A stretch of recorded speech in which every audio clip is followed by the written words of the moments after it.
Гепатит – одна из главных проблем мирового здравоохранения. Его недаром называют ласковым убийцей. Болезнь протекает практически бессимптомно, потому диагностировать ее на ранних стадиях удается редко. Чаще всего обнаруживают не сам вирус, а его последствия – общая интоксикация и поражение печени. Известно несколько видов вирусных гепатитов – А, Б, С, Д, Е и G. Гепатит А, который еще называют болезнью Боткина, является наиболее распространенным из всех вирусных гепатитов. Он считается и наиболее благоприятной формой заболевания. А вот чтобы заразиться гепатитом А и Е, попросту говоря, вирус нужно съесть. Поэтому, чтобы уберечься, необходимо соблюдать обычные правила гигиены. Гепатиты Б, С, Д, G передаются с кровью или другими биологическими жидкостями больного человека, попадающими непосредственно в кровь инфицируемого. Опасность может подстерегать в кабинете стоматолога или маникюрном салоне, если инструменты не обработаны должным образом. Я всегда пациентам говорю, гепатит С, хронический гепатит С – это не приговор.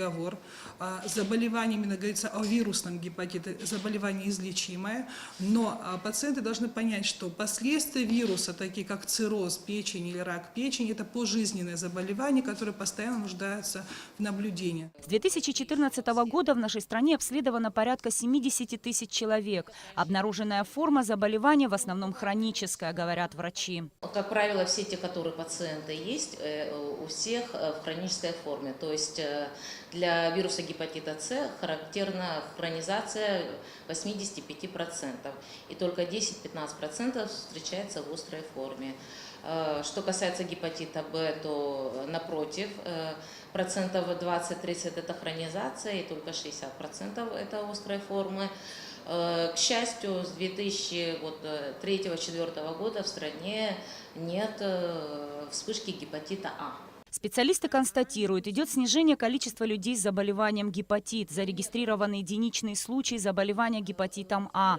Ежегодно обследование проходит около 400 человек. Как правило, это люди среднего возраста, от 20 до 50 лет. Специфическая профилактика против гепатита Б – это вакцинация, и против гепатита гепатита А аналогично. Обследование проводится у нас в обязательном порядке, все беременные женщины тестируются, наши граждане, которые обращаются сами или по направлению пациентов, а также иностранные граждане, то есть с миграционной службы. Акция, приуроченная к Международному дню борьбы с гепатитом, в Абхазии проходит впервые. В течение дня любой желающий мог прийти и сдать необходимые анализы совершенно бесплатно. Для тех, кто не успел в день акции посетить врачей, работает передвижная лаборатория, в которой можно пройти тестирование также бесплатно.